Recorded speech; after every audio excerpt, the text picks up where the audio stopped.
Part 3. Third thought. The suffering of the six realms. Overpowered by existence, craving, and ignorance, all beings, humans, gods, and beings of the three lower realms, circle unwittingly in the five realms of existence, like the spinning of a potter's wheel. With the understanding of the truth of impermanence and the inevitability of death comes another very important realization. Our next experience will arise as the fruition of the karma we create at this moment. This brings us to the third reminder, the suffering of the six realms of existence. The six realms of existence and karma. Most human beings, no matter how good our intentions, do not understand the suffering of others. It is difficult even to imagine the kinds of suffering described in Buddhist texts. Yet we aspire to selfless compassion for all sentient beings. Without a proper understanding of suffering, however, it's difficult to practice selflessness, and boasting of selfless compassion would be a lie. Unbiased compassion must be based on an unbiased understanding of suffering that completely encompasses all sentient beings. What is a sentient being? All sentient beings have the capacity to move and to desire, if nothing else, happiness instead of suffering. No being wants to experience pain or to be taken from its existence, which, no matter how bad it may seem to us, is just as important to that being as our own is to us. What is suffering? For most of us, it's the feeling that our wishes aren't being fulfilled or that not everyone likes us, listens to us, or does what we want them to do. It's painful, and we call it suffering. Some of us suffer a bit more with the pain of disease, divorce, or bankruptcy. We may suffer the loss of a job or fail to find the right husband or wife. This does not compare to true suffering, however. If we were to see suffering for what it truly is, we would be genuinely shaken, and from that moment on, we'd have no problem with revulsion toward the six realms and no further attachment to them. Consider, therefore, the kindness of all the teachers who have put into words the manifold suffering of sentient beings. Most of us have never truly experienced this kind of suffering, or the sense of urgency that arises from it. Therefore, we still make excuses. So many things seem to carry more weight than freedom from suffering and wanting others to be free from suffering. Because of ignorance, sentient beings are unable to create good karma or abandon negative karma. For this reason alone, no matter how much we hope for happiness, happiness will not come. And no matter how much we don't want to suffer, the suffering of samsara will continue. Contemplating the six realms, we understand that samsara is suffering, and suffering is created by sentient beings. When we understand the immensely diverse ways we create and experience suffering, we will realize the importance of creating the ground of positive karma upon which liberation can come to fruition. Contemplation. As a meditator, relax the stubbornness of your mind and extend your mind beyond what your senses can perceive. Appreciate the presence of millions of living beings in whatever forms they exist. There are sentient beings as big as mountains and others so small they cannot be seen with our eyes. Each of them possesses a body and mind with hopes, fears, and the aspiration to sustain its existence. Each one creates karma that comes to fruition as a particular samsaric environment, and each one desires happiness and freedom from suffering. In spite of this, all of them are stuck in ignorance and unable to recognize that the ground of happiness is created from positive karma. Contemplate their immeasurable sufferings, which are more than you can read about or understand. The six realms are divided into 3 lower and 3 upper realms. The lower realms are the hell, hungry ghost, and animal realms. The upper realms are the human, jealous god, and god realms. There are many different explanations of these realms, but I'm aware of none more clear and direct than Khandro Rinpoche's In the Words of My Perfect Teacher, where each realm is described as a particular experience of suffering. Some people think of the 6 realms as psychological or imaginary states, and some even try to include all 6 realms within the human realm experience.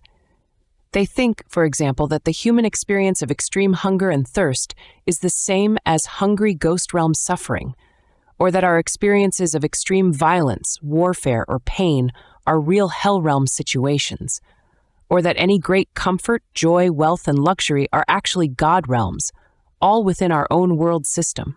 But we should not mistake these human experiences for the 6 realms themselves. Our experiences of extreme poverty, hunger, and thirst are human, not hungry ghost sufferings. A war-torn country or some other disastrous situation with violence, aggression, and negative tendencies toward extreme pain should not be mistaken for the hell realm. Experiences of extreme pain and suffering are part of this human realm. A popular topic these days is whether or not distinct realms actually exist. It's really not useful or necessary to say anything more than simply that they do exist, just as this realm exists.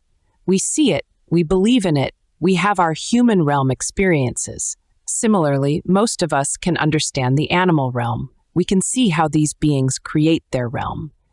The other realms are just as easy to understand if we work through our understanding of cause and effect. From one moment of distracted grasping, karma is created that comes to fruition as a particular kind of experience, with all its emotions, perceptions, and formations, and a particular environment. Each karma, or action, has a particular result for the individual who creates it. It also has an effect on the environment and the limitless relationships that person has with others. So your own accumulated karma affects you, the environment, and other sentient beings, and their accumulated karma affects them, the environment, and you.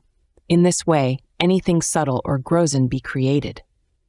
Just as we've created this human experience, other sentient beings have created other situations. So the 6 realms are a complete description of samsara, and our experience of the realms is the fruition of our karma. Based on karmic fruition, we are now experiencing the human realm. When our bodies die, our mind consciousnesses will move on and mingle with the force of the karma we're accumulating now. This will result in a particular kind of experience and environment or world system. It may seem difficult at first to logically prove the presence of a hell realm, for example.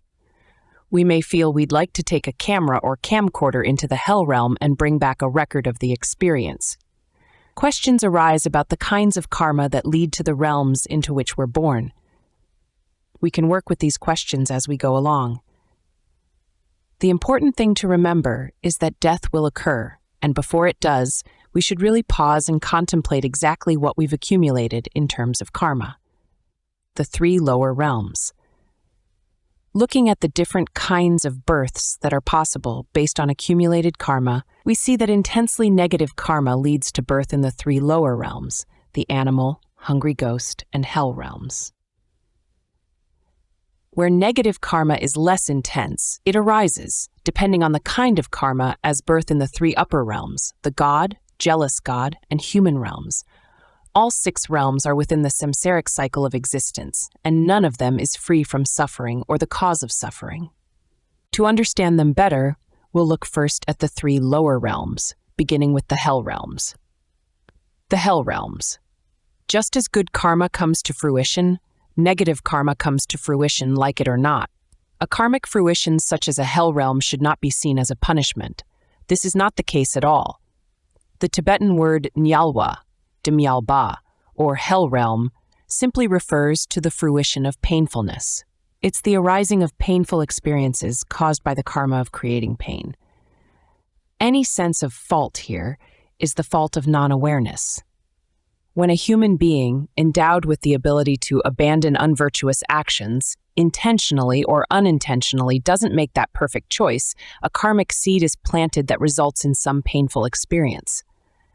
If we sum up all the pain we could possibly experience into one realm, that realm would be called a hell realm. The karma that creates such an experience is said to be intense fear at the time of death. At the time of death, negative karma usually creates an experience of great fear, great regret, or utter confusion. This is due to the complete groundlessness of the experience and our inability to make any sense of it.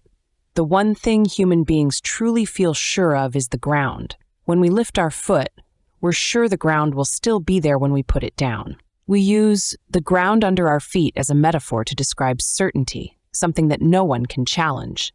That certainty becomes a solid comfort zone that we return to again and again.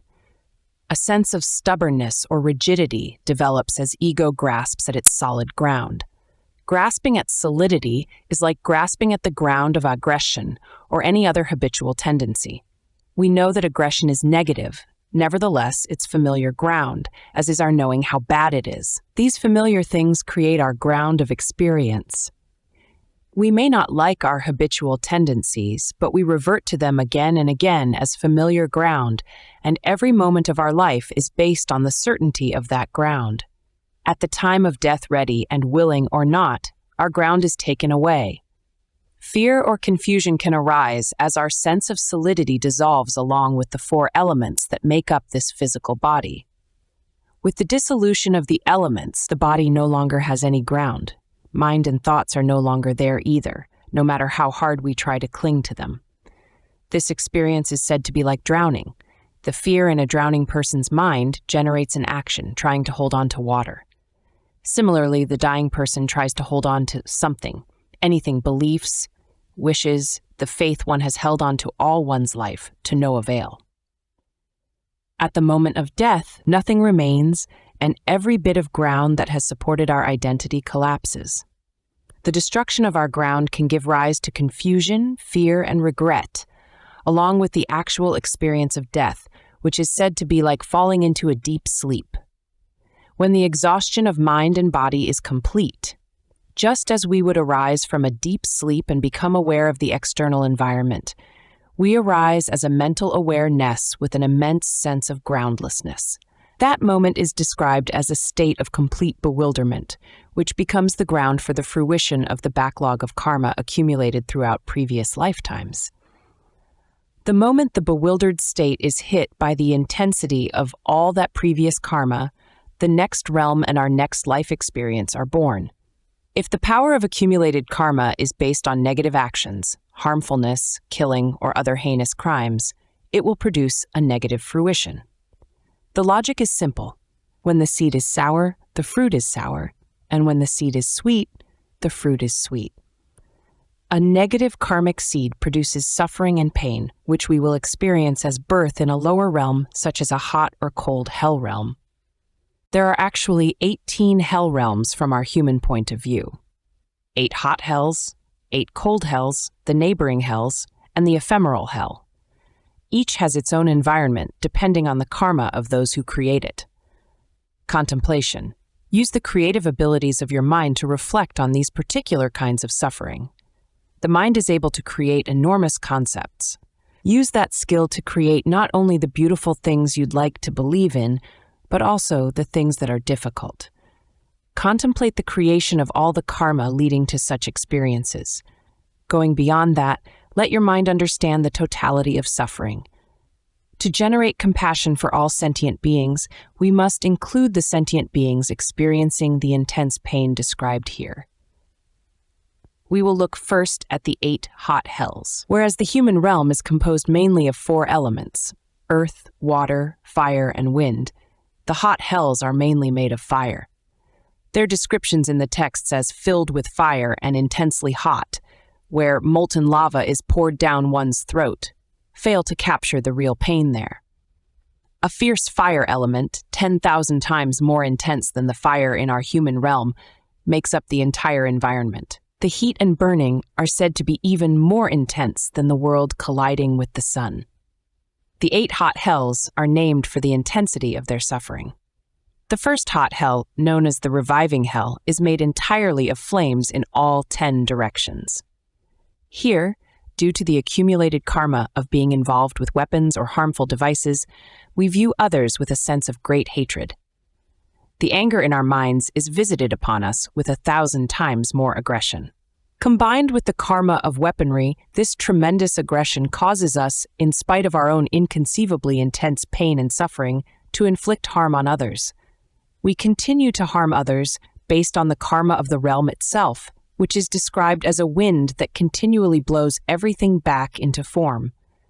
So we experience ongoing death and revival and hatred of others, which creates ongoing aggression. To think that karma is created only in this life and merely comes to fruition in the other realms is a misunderstanding of the enormous implications of karma. Karma refers to a cause, its fruition, and further limitless creations. The hell realms, like other realms, are places where karma not only comes to fruition, but also is created. When we are stuck in the 6 realms, we experience a continuous cycle of suffering, which is why samsaric existence is said to spin like a wheel, with no beginning or end. The second hot hell is a realm of even more intense suffering, known as the black mark hell. Here our body is marked and then cut into pieces. Our teachers used to describe this very graphically. They would talk about how the saw is extremely rusty and not very sharp, how it has to be pushed and pulled, and how it takes hundreds of years just for the cutting, during which time we are completely conscious. There are sentient beings with a capacity for pain beyond the limits of what we know or want to know. In our own limited experience, a small cut can cause us to lose consciousness. A human being is endowed with very small, limited body and a mind that is also somewhat limited. Although our potential is great, our capacity for the intensity of experience is gentler. Because of this human gentleness, we may greatly underestimate the physical and mental experiences of other beings. Beings in the hell or preta realms have vast bodies and minds, as vast, some texts say, as this universe itself. With such vastness, the intensity of pain is that much greater. The third hot hell is the crushing hell, where as soon as we become aware of our environment, our body is crushed between 2 mountains, which often arise in the form of lions, tigers, sheep, and other animals. Due to the karma of inflicting harm or taking life, we perceive these beings in enormous forms, such as large mountains, rising up to attack or kill us. When the mountains separate, we're revived, only to go through the same experience again and again. The fourth hot hell is the crying hell, where the pain and suffering of extreme heat is so intense that we can do nothing but cry out aloud. Intensely afraid, we run around trying to escape, but find nothing but a great metal house or dome. Entering that, we're sealed in, and for countless years our body is burned until there is no experience of a body at all, as it has completely turned into fire. The fifth hot hell is called the greater crying hell because the suffering is said to be twice that of the crying hell. The sixth hot hell is known as the heating hell. Here we have the physical experience of being roasted alive until the sense of the body itself exceeds the limits of the sky and the experience of body and flames is inseparable. The seventh hot hell is the intense heating hell, where the intensity of flames is double that of the previous realm. Our body is pierced with flaming rods, and we are subjected to such extreme burning that we become inseparable from the flames. The eighth and lowest hot hell is a Vishi hell, or the hell of ceaseless torment. Committing any of the 5 heinous crimes, or, as a vajrayana practitioner, developing adverse views regarding the Vajra master causes birth in this hell realm.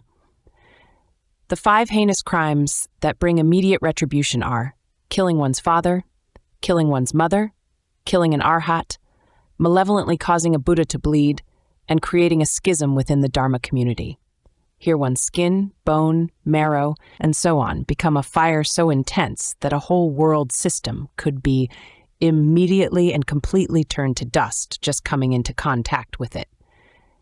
Except for cries of suffering, there is no indication of the presence of physical bodies. It is as if one's entire existence is reduced to a mass of burning and incessant torment. This is the suffering of sentient beings at this very moment, and the duration of their suffering is difficult to imagine. Based on our human realm understanding of time, 50 human years equals 1 day in the God realm of the 4 great kings, and 500 years in this God realm equals 1 day in the first hot hell, the reviving hell, where beings suffer for 500 such years. As for the second hell realm, the black mark hell, 100 human years equals 1 day in the God realm of the 33 devas, and 1,000 years in this God realm equals 1 day in the second hell realm, where beings suffer for 1,000 such years. In this way, the duration of suffering in the hell realms multiplies with each successive realm until the 8th hot hell, where the suffering lasts for 1 kalpa. Simply put, sentient beings spend an inconceivable amount of time in the hell realms. To really understand samsara for what it is, we must understand this, even if it seems difficult or completely beyond our comprehension. The second group of hell realms is made up of 8 cold hells. Here, just as hot hells are made of fire, the environment is made of the elements wind and water, and of course extreme cold. The first cold hell is known as the hell of blisters. We are born here completely naked, surrounded by snow blizzards and ice. The cold is 1,000 times greater than our human understanding of cold. Left alone without any sense of support or courage, we experience such intense cold that our entire body breaks out in blisters. The second cold hell is known as the hell of bursting blisters.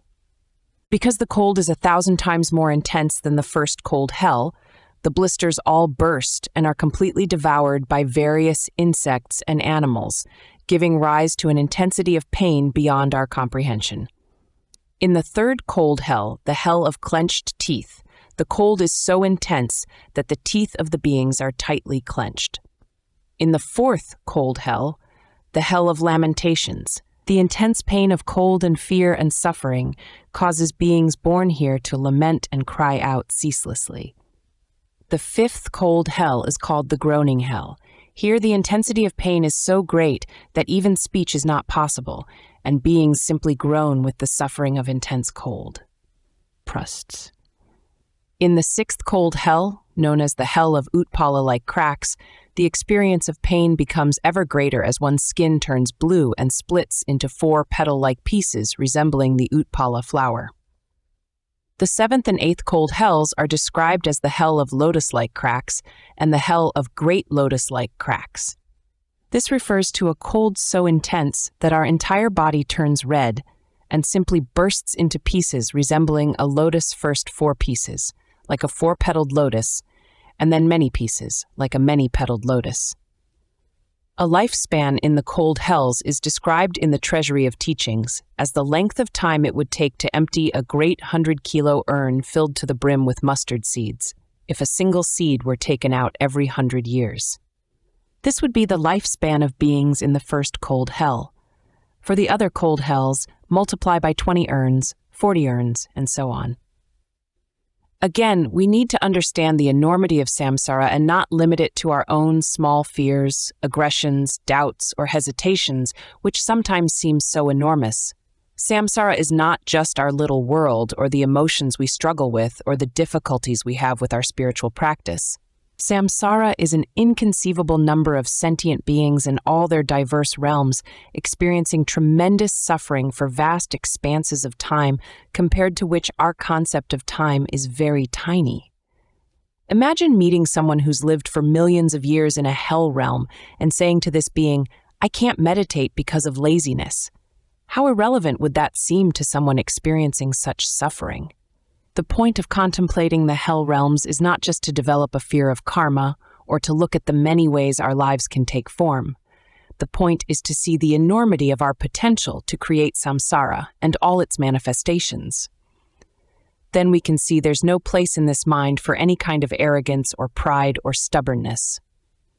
A third class of hells, known as neighboring hells, surrounds the hell of ceaseless torment in the 4 directions. In the intermediate directions are hills of iron shalmali trees. The 4 neighboring hells are called Pit of Embers, Swamp of Decaying Corpses, Plain of Razors, and Forest of Swords. Here's how they work. After a kalpa of exhausting our karma in the hell of ceaseless torment, we come out of that realm.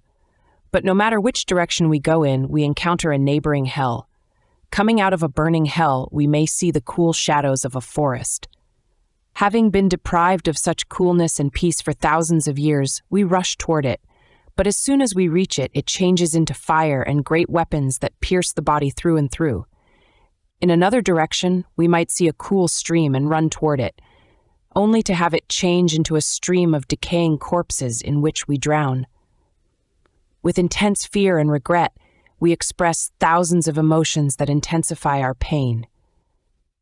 We might also experience being pierced and shredded as we respond to something known as karmic imprint, which is the sight of relatives and other familiar faces. This karmic imprint pertains especially to monks and nuns who have broken vows of chastity. Patrul Rinpoche describes it like this. You're at the base of a mountain looking up, where you see friends and family call Inju. As you rush up the mountain, each rock, bush, and blade of grass turns into a weapon. In spite of being pierced and in pain, you continue to climb. Shredded to pieces, you arrive at the top, but nothing is there. Looking down the mountain, you see your family and friends at the base. Again, you rush toward them with the same painful result for thousands and thousands of years. This example shows the power of karmic imprint to pull us in spite of intense pain. Even when we know something is bad for us, a karmic imprint can lure us into continuing to harm ourselves. A negative thought, for example, might be undermining our basic sanity and destroying our life. Nevertheless, we allow ourselves to be pulled in and destroyed by the force of a grasping mind. Because of the pull of something as simple as an empty thought, we continue to harm ourselves in spite of intense pain, just as we do when we see our relatives or friends. We remain in these boring hell realms for a time that's impossible to calculate in terms of human life. The fourth category of hells is known as the ephemeral hells. The beings here are the only hell realm beings that can be found in the human realm. They may be born in the ocean, earth, rocks, or the many other places where various kinds of beings may live. Their suffering in these various conditions is very intense because every experience bounces back as a reaction 1,000,000 times greater in magnitude. Their experience of pain, for example, is 1,000,000 times greater than ours. For example, the consciousness of innumerable such beings could be born within a burning campfire, in the rocks, wood, and the fire itself, where they would experience being completely burned. They could be embedded in the rocks we walk on or in an ordinary glass, table, or door. Any harsh action or sound, such as slamming the door, would cause them intense fear and pain. Trapped in such circumstances for countless lifetimes, they experience the overwhelming fear of being subjected to intense pain inflicted by others at any time. If the hell realms astound us, we must think about never creating the ground that gives rise to them. The only way to avoid the tremendous suffering of hot and cold, fear and pain, is to bring awareness to our actions in this life. As long as there is still life in this body and mind, we can still create the ground of freedom from samsaric suffering and generate compassion for the limitless sentient beings trapped in it. May the effort you exert in your practice arise as the cause of their freedom. May your awareness and realization arise as the ability to free them. The Hungry Ghost Realm. The second of the 6 realms is known as the Hungry Ghost, Preta realm. While aggression and anger are the main cause of hell realms, the main cause of the Hungry Ghost realm is selfishness and stinginess, or a lack of generosity. Like hell realm beings, hungry ghosts can experience a variety of suffering, but their main suffering is intense hunger and thirst.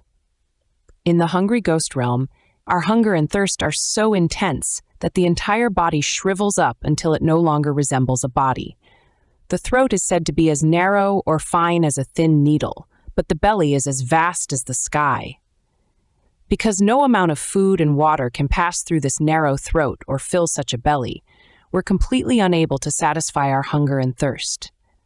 The intensity of ongoing hunger and thirst render us completely incapable of moving. In the distance, we see a lake full of water and many different kinds of fruit and food, but we're unable to move toward them. Nevertheless, we make an intense effort, struggling with all our might for hundreds of years. When we finally reach that body of water and wonderful food, the lake dries up and the food turns to dust. Our extreme suffering is doubled by the nearness of food and water that can't be consumed.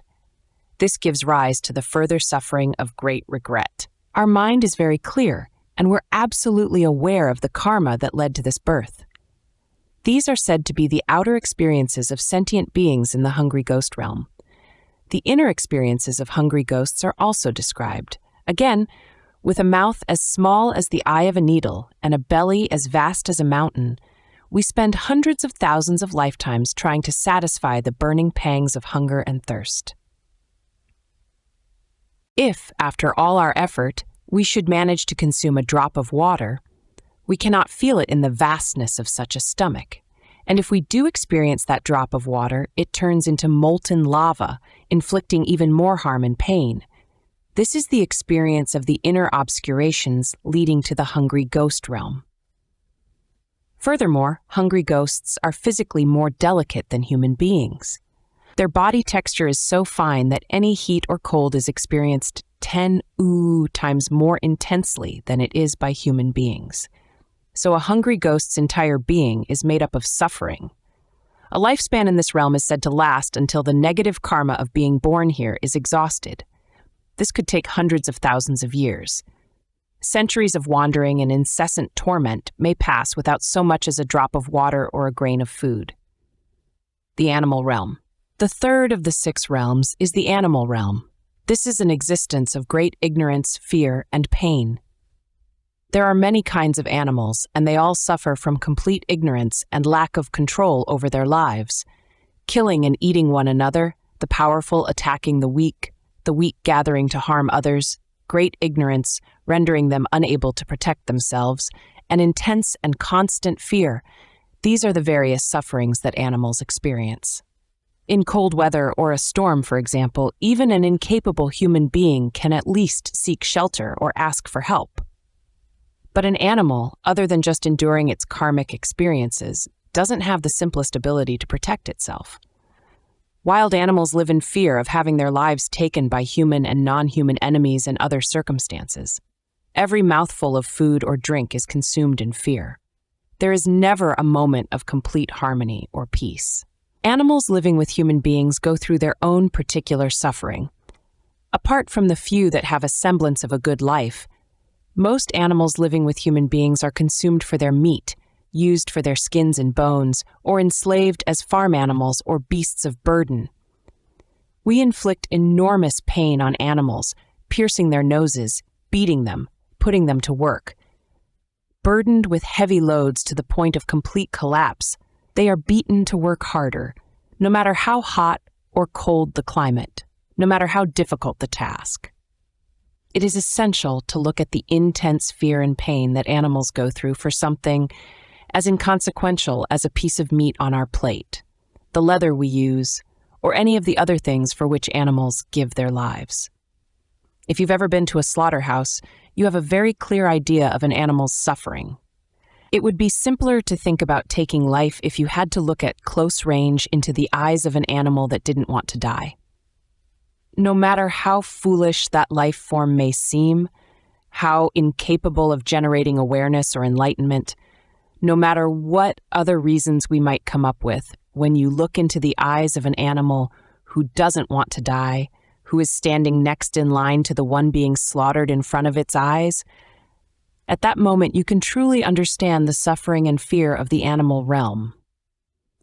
Contemplation. Look carefully at the animal realm beyond your small poodle or cat and see it for what it truly is. In the animal realm, which is a far better existence than the hell and hungry ghost realms, the suffering is intense. Reflect on all the sentient beings suffering like this at this moment. As you and I sit here thinking about their suffering, sentient beings are experiencing the fruition of their karma in each of these realms. If you still feel you have lots of time left to practice, reflect on the intense pain that could become a personal experience based on karma. To help us appreciate the difficulties of the lower realms and the preciousness of this moment, Terdog Lingpa gave several examples. First, imagine taking your finger and putting it into a flame. In the intensity of that brief moment of burning when you would yell out in pain, see if you can rest in uncontrived mind. Then reflect on the intense heat and burning in the hell realms and on the beings there who can do little about their state of mind because of the intensity of their pain.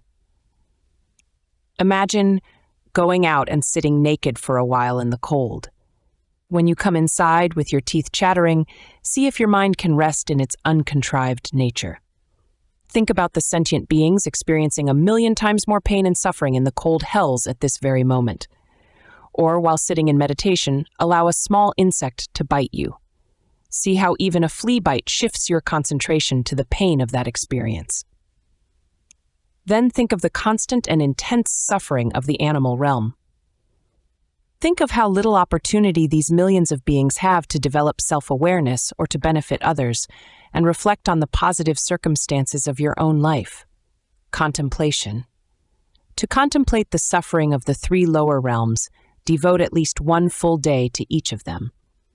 For one day, contemplate the intense hunger and thirst of the hungry ghost realm, the inconceivable heat, cold, and pain of the 18 hell realms, the ignorance, enslavement, and fear of the animal realm, and so on. This isn't a cursory analysis. Reflect deeply on examples and your own personal experiences to ally understand the meaning of the suffering of sentient being in the three lower realms. In this moment, our circumstances are so favorable that other than the invisible influence of some concept, there's no reason why this mind cannot recognize and rest in its fundamental nature. As you are free from the lower realms, allow yourself to develop genuine tolerance for the little distractions in your mind. This brings us to the three higher realms. The three higher realms. The three higher realms are referred to as the God, Deva realm, the jealous God, Asura realm, and the human realm. They are higher in the sense that, compared with the lower realms, there is less suffering, the suffering is less intense, and the suffering is mingled with joy and happiness.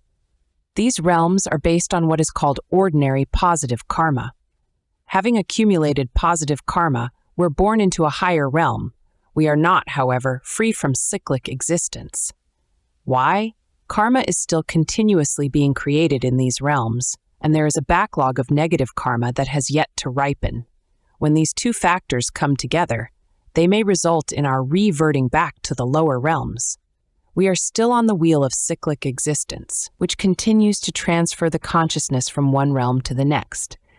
So the higher realms do not provide a foundation for ultimate happiness or the exhaustion of suffering, the human realm. The human realm experiences of suffering are birth, old age, sickness, and death. The experience of birth is a relatively mild form of suffering compared to the sufferings of the lower realms. Nevertheless, a baby experiences intense fear during birth, which is explained as a great fear of the unknown. And then there is sickness, old age, and death. The whole process of living in this world with its moments of happiness and harmony has an undercurrent of impermanence and change, hope and fear. We may spend a lifetime doing something with very little to show for it in terms of genuine essence or usefulness. And if we don't die young, we will live to experience sickness and old age. Contemplation. When we enter old age, this lifetime comes to an end. Physically, we are no longer able to create life. The body bends, the skin dries up, our face becomes full of wrinkles, and our hair turns white. All of our senses weaken and wane, so we can't enjoy the things we want to enjoy. Sitting is uncomfortable. Walking is uncomfortable. Living is uncomfortable. Our speech stammers and the mind isn't clear or coherent. Everything we've taken to be solid is completely groundless. Everything we want to hold on to dissolves and disappears. We need to contemplate these human experiences. In the human realm, along with every happiness, suffering arises. No one born into samsara is free from this suffering, and meanwhile, the creation of karma continues.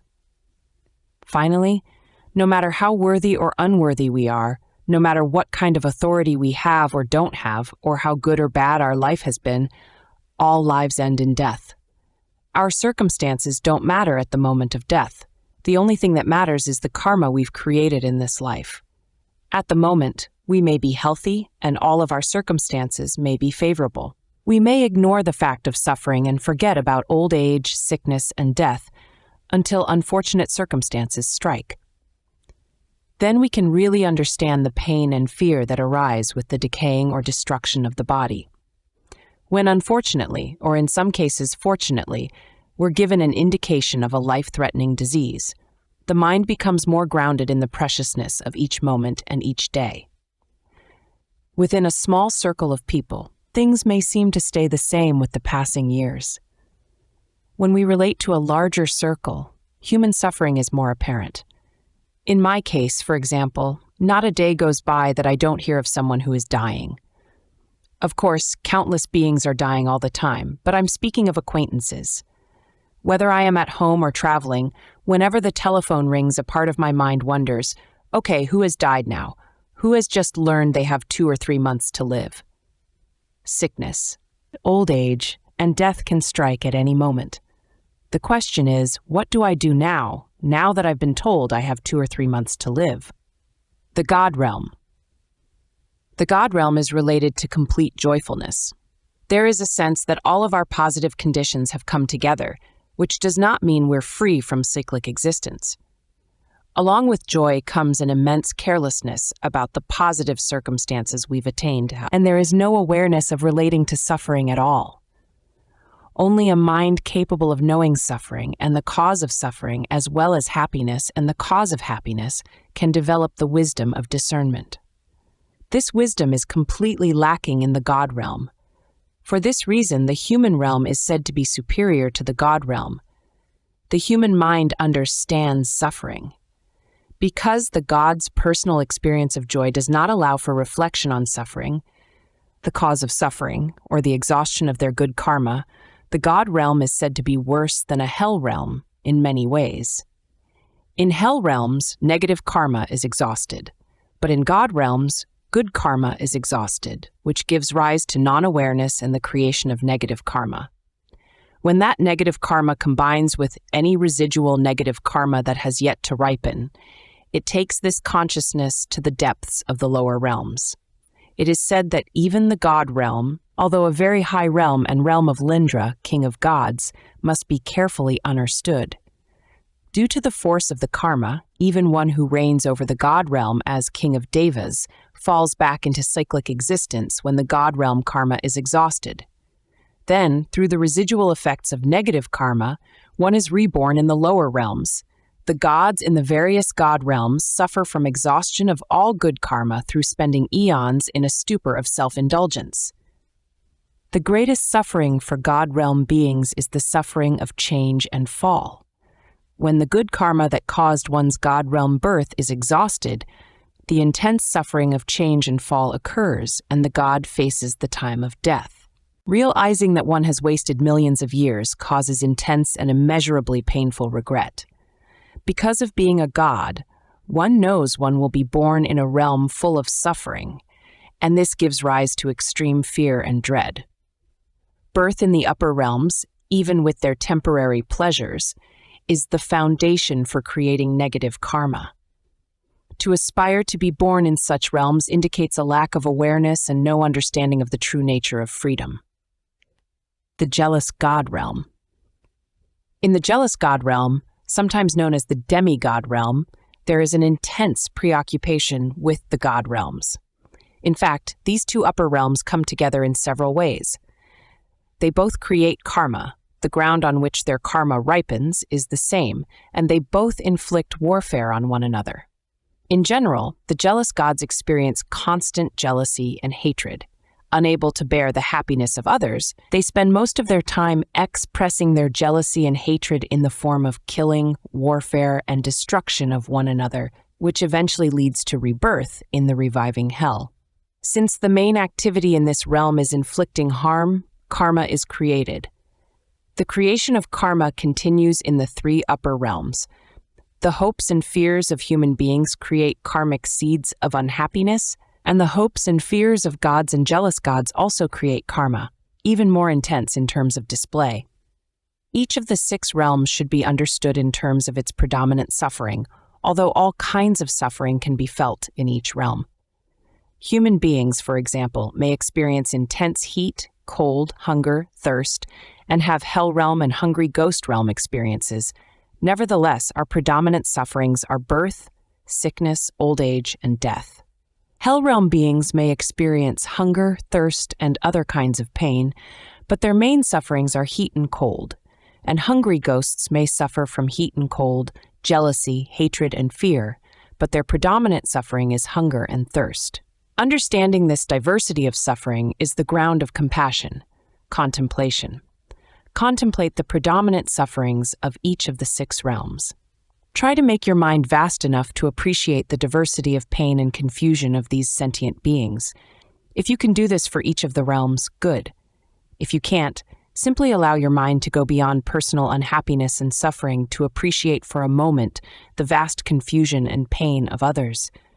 This is the ground in which the seed of genuine selfless compassion can be sown. The 6 realms, not solid and not to be taken lightly.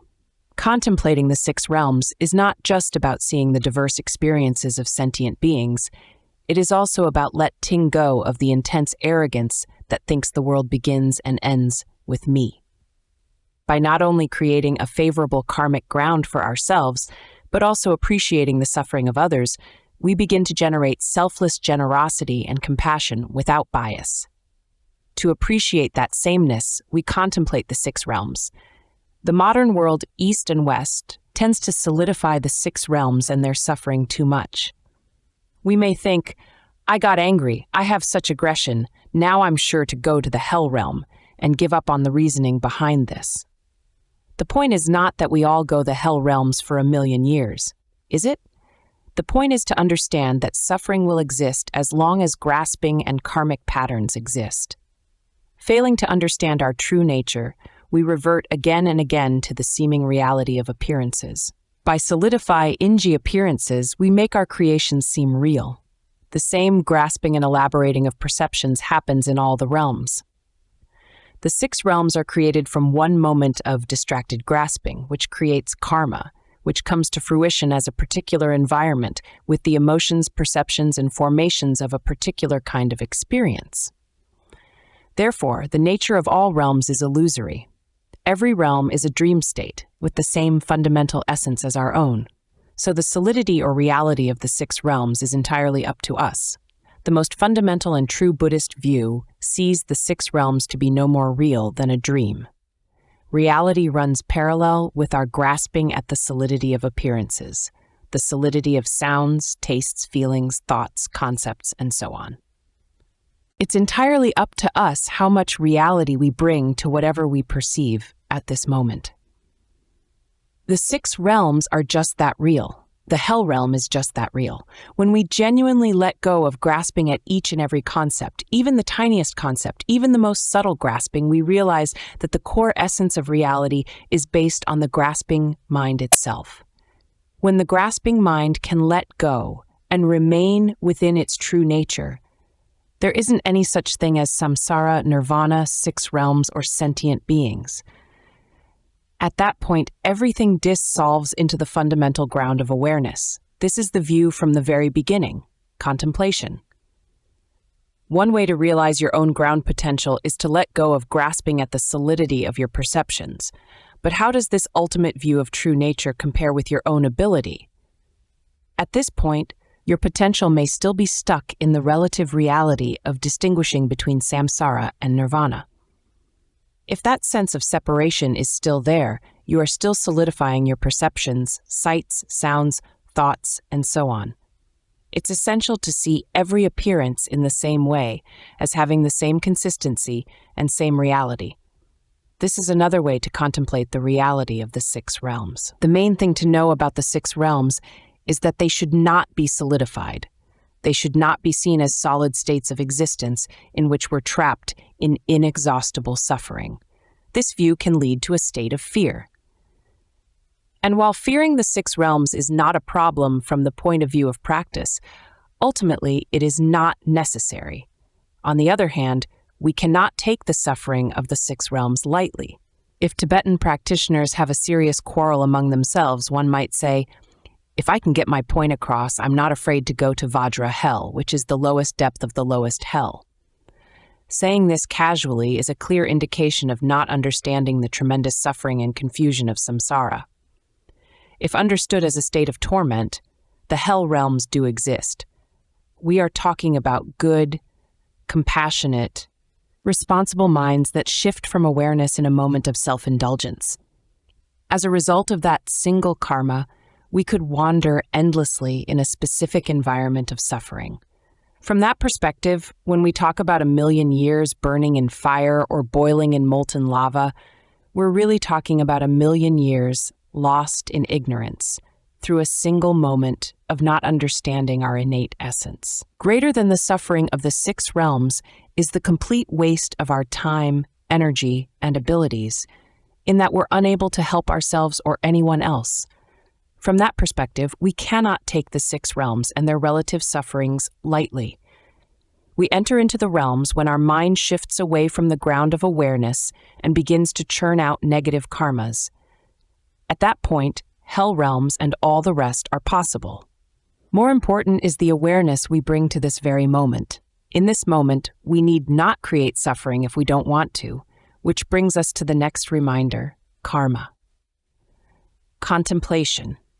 A mind that wastes even a moment indulging in hesitation and non-awareness is simply unaware of the pain and suffering of others, and therefore incapable of generating genuine compassion.